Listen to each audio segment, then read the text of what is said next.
everyone. Welcome back to the Dish on Aging. Today is Tuesday, May 25th, and I'm taping and presenting during the work week. So this is a little bit different this week as it was last week. Okay, today is episode number 22, and I will be talking about Are Family Estrangements the Result of Cancel Culture?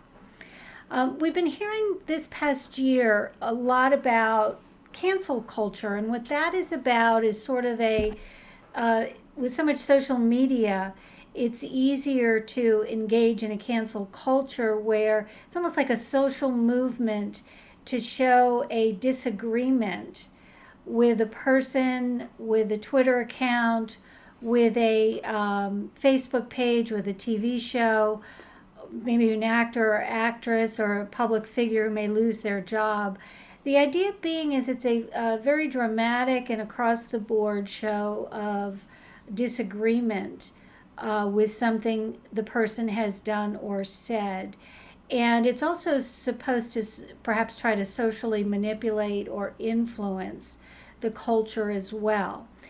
We have always had this in our American culture. I remember decades ago going to Disney World, and Disney World was being boycotted. I guess they made a Disney movie that was not family oriented. I guess it was an R-rated movie.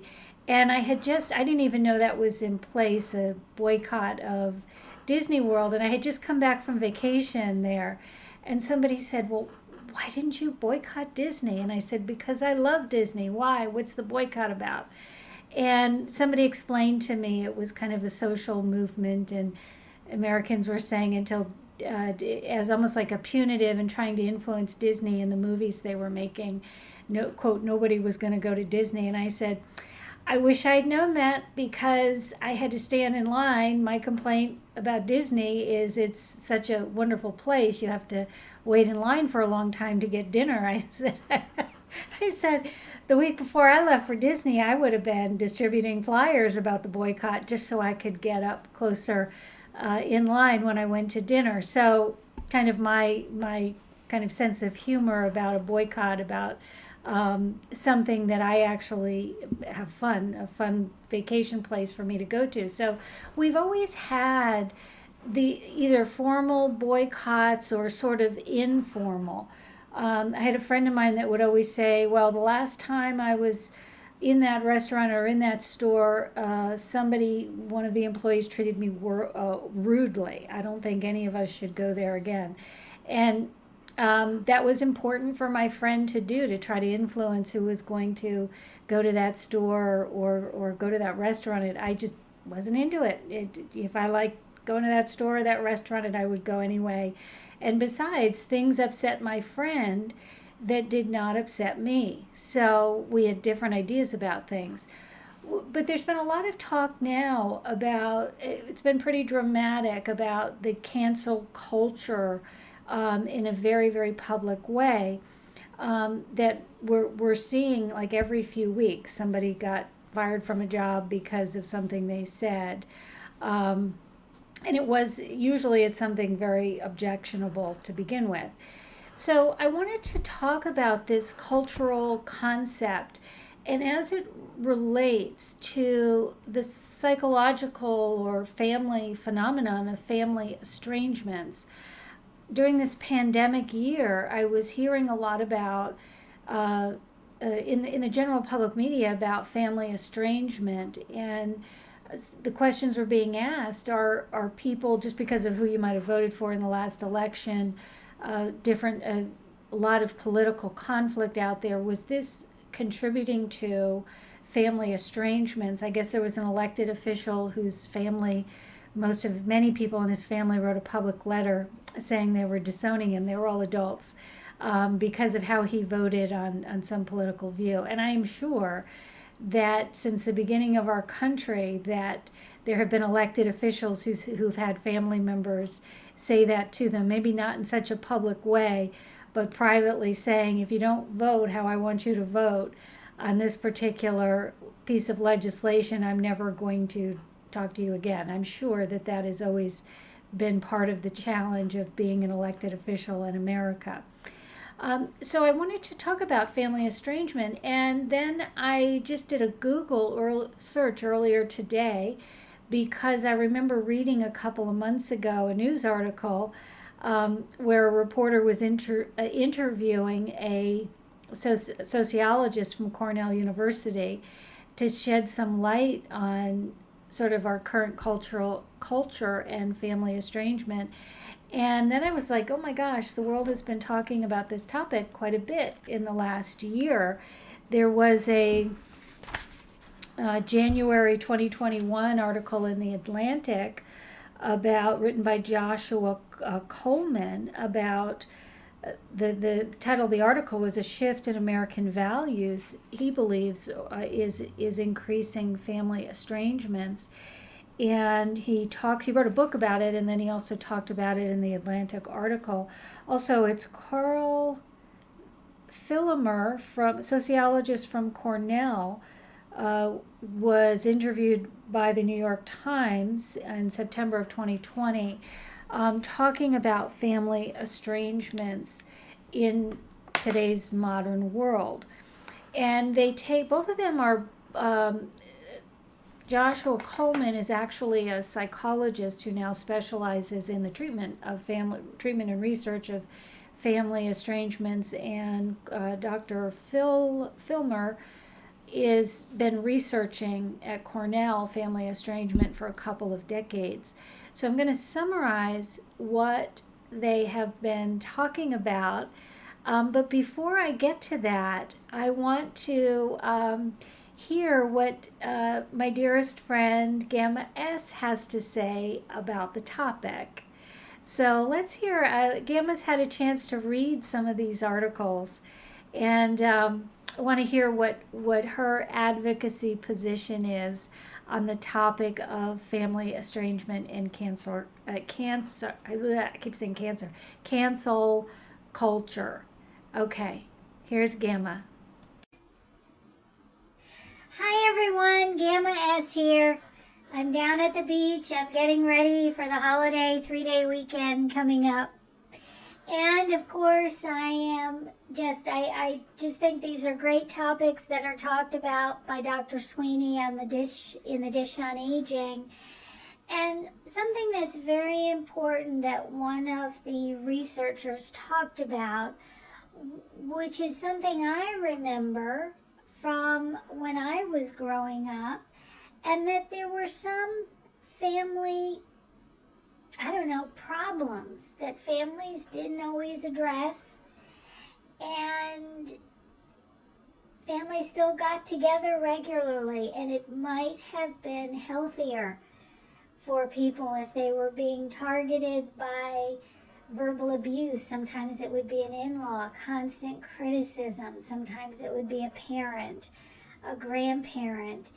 And just because I'm about to celebrate my 70-something birthday soon, I want to say that let's not lose sight of the fact that sometimes it can be healthy to put a little distance between yourself and somebody who may be unhealthy or unkind in how they consistently treat you when they see you at a family gathering. So I don't want to talk about negative things because here I am on the beach trying to get a little sun, but not too much sun, as I'm preparing for the holiday weekend. And let's also keep in mind the difference between a family member having a bad day, going through a difficult time in life. Very different than when somebody says, I need to just, join the service, move to the West Coast, and not have anything to do with that person anymore. So when we're talking about family estrangements, we're talking about something that is pretty dramatic. And keep in mind, there may be a healthy reason for somebody to make a decision not to spend time with a family member, even if they do love them. Okay, thanks a lot. Can't wait to talk to you all next week. Have a great holiday weekend.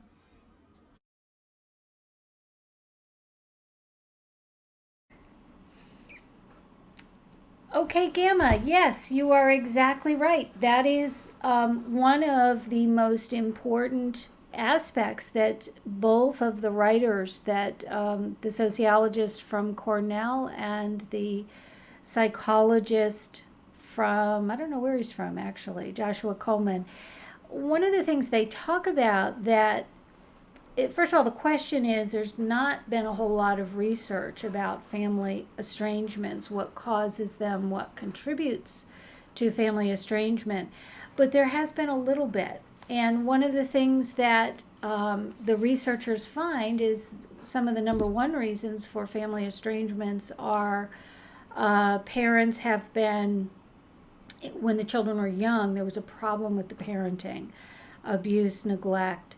But that doesn't always have to, that is not always the case when there are family estrangements. One of the researchers talks about how once everyone is adult age, it tends to be the children who make the decision on whether or not they will have a relationship with their parents. There was also a news article that caught my eye a couple of months ago. That's the reason why I wanted to present on this topic today, was the idea that seniors are negatively impacted because when they need family, when they need care, they don't have any family members, they're estranged from the family members who they came to count on or expect would be there to help with their care as they got older. Keep in mind, when there has been an estrangement, when an adult child has decided that they are going to not have much of a relationship with a parent once that child becomes an adult, it's usually something that has been occurring for many, many years. Although it's possible for an adult child to start with an estrangement or a conflict plays out as parents are aging, that's entirely possible. But generally, when we're talking about estrangements, they've been much longer term. And contributing factors, like I said, a problem with parenting when the children were growing up, also divorce. We've had an increased divorce rate. Both of these writers that I referred to believe that family estrangements are increasing because of how our society is changing. Divorce rates have gone up relative to what they were in the 1950s or 60s, and also families are living further apart anyway. Also, other factors that come into play are oftentimes we're not dealing with a traditional 1950s nuclear family going through life. And by the way, families have life cycles too. We're used to us as individuals having a life cycle, but families have life cycles as well. And that sort of process of a family life cycle can become very complex when you're working with blended families or non-traditional families. And one of the things that I'm going to be talking about next week is the topic of different family values, when individuals in the family have very different values, and to find out, is this a conflict in values or is this just family dysfunction? That's what I will be talking about next week. This week, as I'm talking about family estrangements, one of the biggest differences in generations with values is the idea of family always comes first, is a value of, I'm going to say, a World War II generational generation concept. And whereas Generation X, it's not necessarily. Generation X person might say, heck, if I'm going to be there for that family picnic, I need for so-and-so not to be there using obscene language when I'm there with my young children. Whereas it probably would not have been happening in the 1950s and 60s with somebody showing up with obscene language, just because our world is so different. But the thinking would have been, well, then you just have the kids off to the side. Family's most important. The family's getting together. And then also, even a little bit with the baby boomers as well, the value of spending time every week with families, whereas the younger generation, the Generation X, the Generation Y, and then the millennials, are going to be more focused on their social and their social and emotional support, maybe geared more towards non-family members, whereas other generations, their idea of friendship and social support and weekend recreation is going to be with other family members. And so how this can impact family estrangements is you can see a family conflict at teenage years. Teenager wants to spend time with the friends, and the parents say, oh no, it's Saturday, it's Sunday, we're spending the weekend with family. And then that teenager grows to become 20, 25 and just says, see you later. I'm spending the rest of my life with my friends. And by the way, I have no intention of getting married and having kids or anything like that. So I'm heading off to whatever it is, hippie life on the going on the road with some rock group. Who knows? Maybe they are a rock group or part of a rock group anyway. So we also have big differences in how generations are thinking about what is most important in their life, and that can contribute to, I think, family estrangements as well, just because people now can be living in different parts of the country, and there might have been a uncomfortable moment or somebody having a bad day or losing their temper at an event, and then everybody leaves mad, and then they're going back to different states. And one of the family estrangement researchers actually talks about that he thinks there may have been less family estrangement decades ago, because when families were seeing each other more regularly, if an argument came up, it could be something that could be kind of addressed, worked on, or the hurt could have been healed across a few weeks or a few months when the family is in the same location. Okay, what was the other, it's something other important to say about family estrangements. Other reasons to contribute can be, Joshua Coleman talks about different values. The value is also kind of like, is it family only, or does the person look at other more general values? For example, generations ago, decades ago, somebody might have said, family comes first. I'm kind of laughing after January 6th. My gosh, there were some teenagers going to the media or going on Facebook to turn in their own parents. And that is a younger generation idea, probably an idea that's been a part of our American culture for the last 30 years. There's a young woman, I think she was 18, 19, and she was on Facebook saying, Mom, I told you not to go. And meanwhile, her mom's caught on the news with, took a wall up to the nose or something with a bloody face. And so the daughter actually identified the mother. And granted, I don't know that they had the best necessary relationship before. I don't know what their relationship is going to be after when the daughter turned in the mother. And then the mother was interviewed by the news, and she said she actually lost her job because her daughter identified her. And so there was a long-term consequence. And it doesn't mean they're estranged or their relationship is going to be permanently harmed, but it gives a wonderful example of why we might be seeing more family estrangements in our world today than, say, we did 2 or 3 generations ago.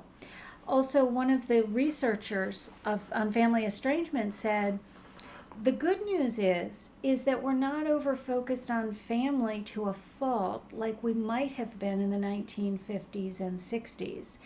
And the researcher talks about how reports people will have the whole family got together for that Sunday dinner, whether they wanted to or not, because they were, as adults even, they were too intimidated or felt by over controlling parents or grandparents, so they didn't dare not show up.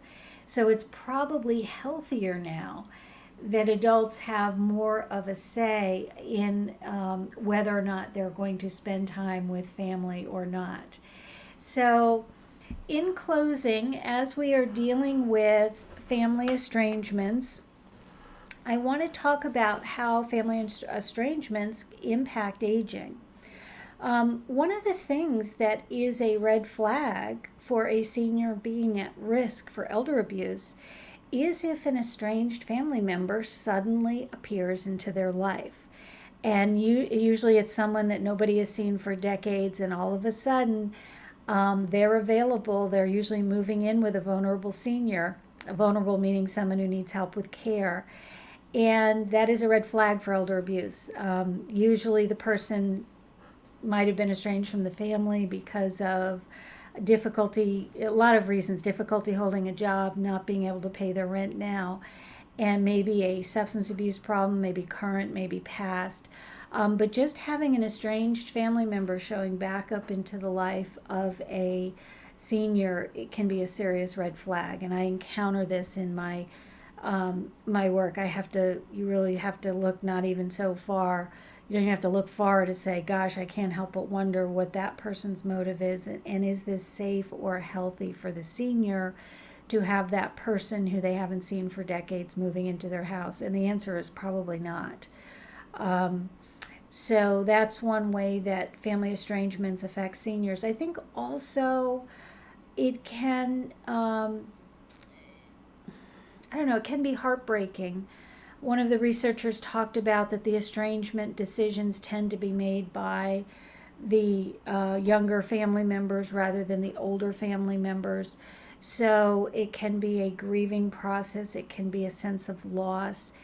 And then it can become a double loss if the senior always had the value that when I get older and when and if I need care, my family will provide that. And then they're in the hospital. This happens. They're in the hospital, and the doctors are trying to call that estranged family member to say, look, your mom, your dad needs care. And the doctor says, the children say, I haven't talked to them in years. I'm sorry, I can't help with that. So that can become a part of the life of the senior, and one more part of their aging plan. The last couple of weeks I've talked about the importance of seniors having in place a general sketch of what you want your care plan to be. And keep in mind, if you have unhealthy family members, maybe someone that you've decided you don't want to spend much time with for whatever reason, maybe they have a problem with an addiction, maybe they're critical all the time, maybe every time they arrive they ask you for money and it's hard for you to say no. Keep in mind with your plan, you don't want to bring somebody like that back into your life just because you need care. You're going to be better off coming up with a care plan that does not involve that person. Okay, so the other on a kind of final note that I wanted to leave people with, and I'll also be talking about next week with changing family values. I think the reason why we're talking about family estrangements, and particularly some of the news articles were talking about how family estrangements impact seniors, is I think as Americans we value tremendously family relationships, and having quality time with family, seeing family frequently.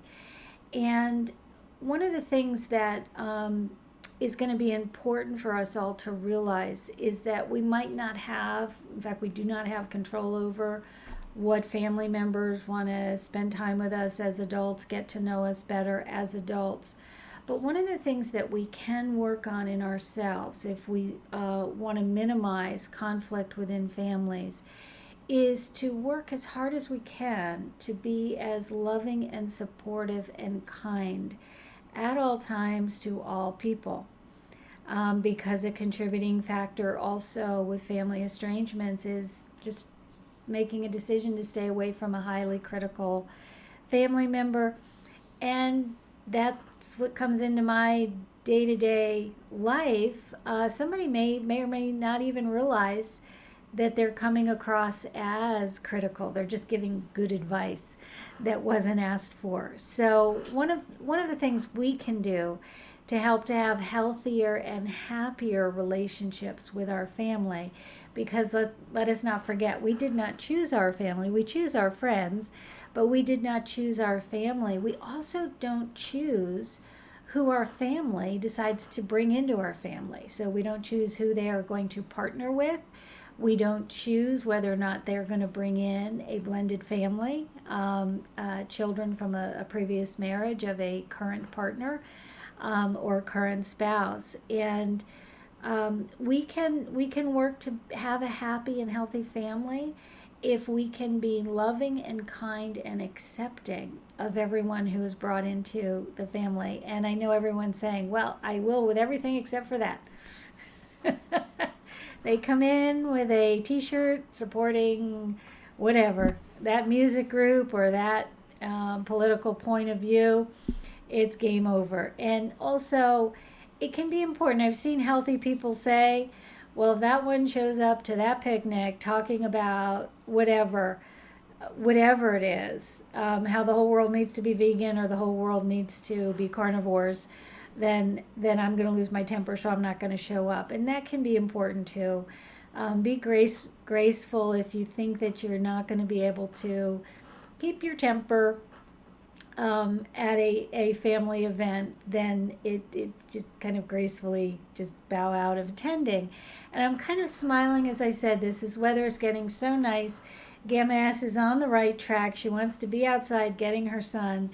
And one of my neighbors actually threw the biggest pool party I've seen anyone throw in this neighborhood in quite some time, over a year. And I was watching, they all started, I don't know, I was out there with my dog about 12:30, and all the cases of the coolers, the wine coolers and the beer going to the backyard. And by 7 o'clock in the evening, the staggering, intoxicated people saying, I'm telling you, Dan, come back. You know that guy is a real fool. And if he calls you names like that, you got to just disregard it. And so I'm like, oh, okay. I think it's more of a fraternity party over there than a family. And I hope it's a fraternity party and not a family. Because also keep in mind that excessive drinking can also contribute, whether it's at a wedding or if it's at a backyard barbecue. That can contribute to people just saying things that they shouldn't say, and they may not even have realized that somebody is running out of that party and perhaps saying, I'm never getting back together with this group of people ever again. So that's my summary on family estrangements and why family estrangements probably have nothing to do with the concept of cancel culture, which is a part of our community right now. Family estrangements have always been a part of American society, but American society is changing so fast, probably too fast, and that is contributing to family estrangements. Okay, so I have a list of what the topics will be for June. Next Tuesday, June 1st, I will be talking about, like I mentioned, is this a value conflict within my family or just the same old family dysfunction? And then on June 8th, I'm going to be talking about adjustment. How do we make adjustments to going back out, engaging in our lives in a post-COVID time or towards the end of the COVID time? Then on the 15th, I'm going to be talking about where we are now with COVID in terms of rules, regulations, whether to wear the masks or not. And of course, that'll be specific to that day and that day will be 3 weeks from now. So what the rules are that day will be different than they are today. And then on the 22nd, here's what I'm going to be talking about: sexuality in late life. This question concept came up a couple of weeks ago, and I had just received a journal, all the latest research about sexuality, everything we know, sexuality in late life. So I'll be talking about that on the 22nd of June. And then on the 29th of June, I'm going to be talking about, I've been getting a lot of calls on this. People saying, Dr. Sweeney, I found you, but how do I help my granddaughter find a psychologist? She cannot find a psychologist anywhere. So on the 29th of June, I'm going to be talking about what to do when you cannot find a psychologist. And I know I talked about very early on, I think in January or February, about if you have Medicare insurance, how to find a psychologist. What's happening now in healthcare, particularly mental health care, there's been a big shift. There's been a huge increase in demand, but there's also been a shift, and it's making it difficult for people who have HMO insurances to find a qualified psychologist. And I'm going to be talking about the factors that contribute to that, and then what you can do about it. Okay, thank you very much. Nice talking to you all on Tuesday, and I will see you next week, June 1st, and have a wonderful Memorial Day weekend. Bye-bye.